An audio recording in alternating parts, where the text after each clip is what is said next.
Hey guys, welcome back to Red Devil TV. Chelsea won, Man United won. Let's just be honest with it. It was one of those games that it was hard to watch. It was quite boring. Look, straight away, things to talk about. Ronaldo to be dropped.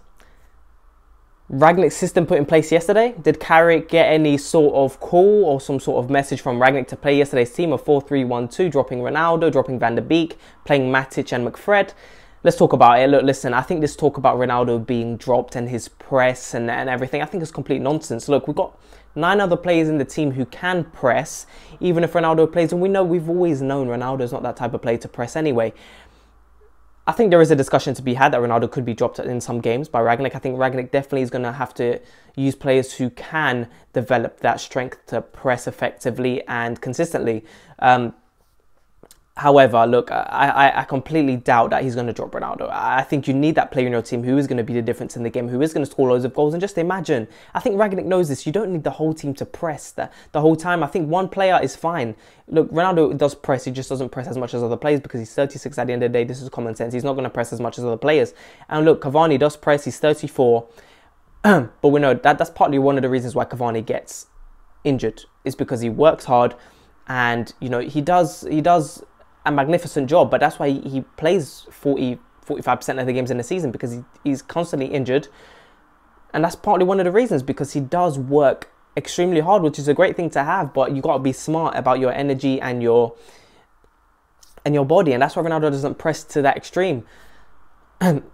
That game, I think there were definitely some improvements there in the game. We did see our team press. I think there were times where we pressed, but there was no balance there. I think there were times where Sancho pressed, Rashford didn't, Fred did, Bruno didn't. You need to press as a team. I think Wan-Bissaka had a good game. I think our centre-backs had a great game. Fred was probably our best player. I don't know how McTominay got man of the match. McTominay kept losing the ball. He got dispossessed. He got run over. Werner was constantly a threat in that game. Rudiger had a chance at the end as well. I mean, we started to lose a bit of our defensive composure towards the end a bit as well. And I think there definitely is a discussion about Ronaldo being dropped, but I highly doubt it's going to happen.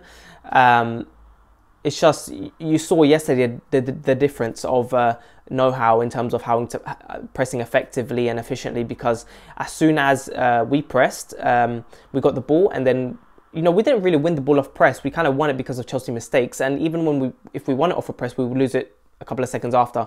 And that was the difference. Chelsea would press us and then we would lose the ball. And they'll be straight onto us. They'll keep the ball for a good minute, 2 minutes, and then try and score. With us, if we won it back, we wouldn't keep the ball for more than 5 seconds. And that was the difference. There's definitely some work to be done here.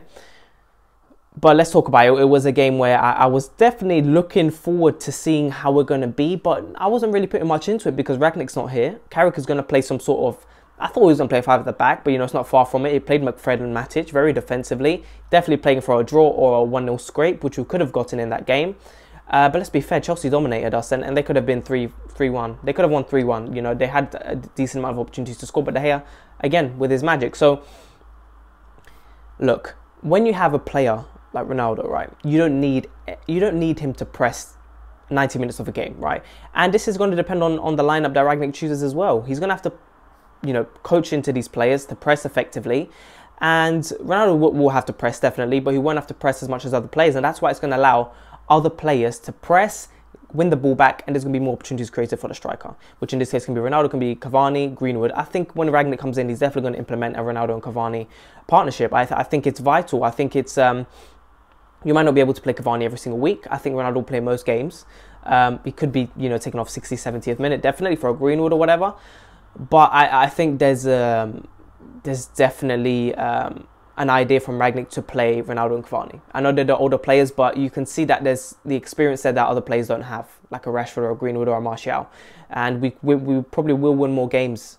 I think if we do play Ronaldo and Cavani together, I think Cavani will be taken off 60th, 70th minute, bring on a younger player who will still press and have more energy for those last 30 minutes. But I do think Rashford will be taught very well to press effectively. Yesterday we saw times that Bruno was pressing well.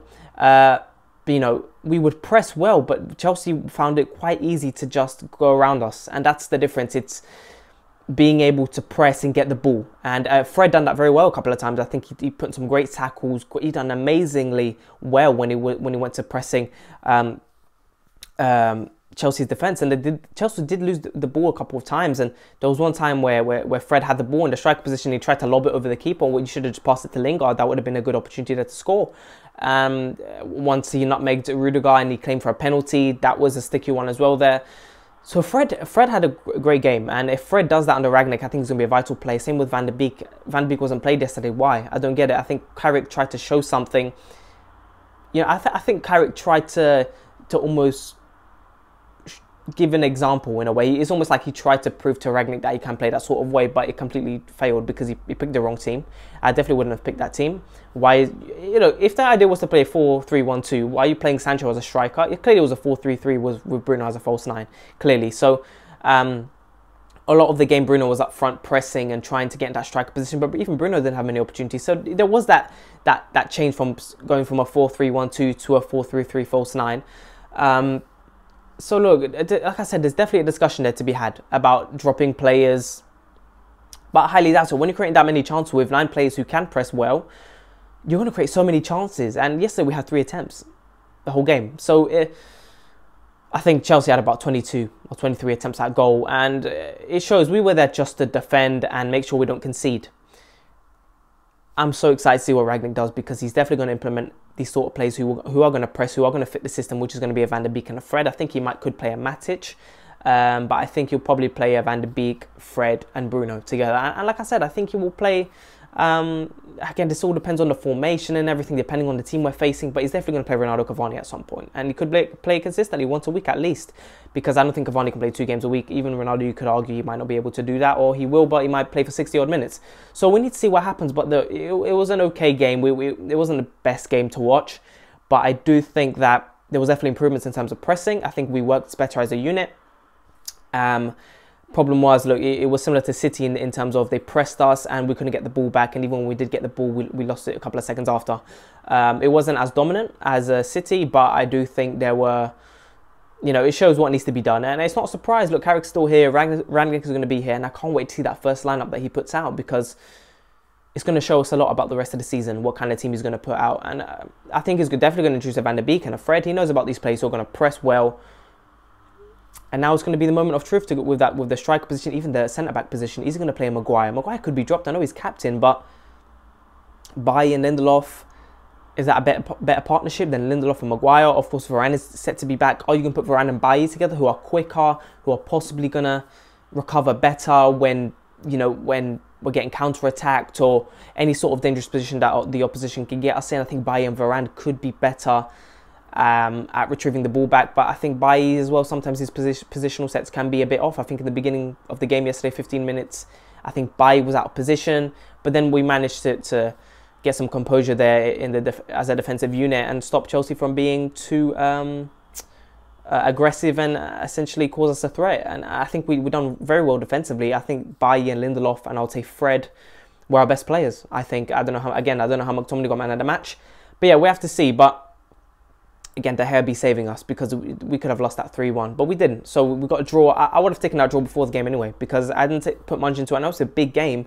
but without Rangnick here, I didn't really expect much. And even if Rangnick had been there, you know, it would have been a couple of days anyway. You know, even the Arsenal game, I'm just excited to see the lineup, what kind of team he's going to play, because I highly doubt he had some sort of input in yesterday's team. I highly doubt it. But let me know what you guys think. Let's see what happens in the Arsenal game. I'll put a preview out in the next few days. Make sure to have a great day. Like and subscribe, and I'll talk to you guys later.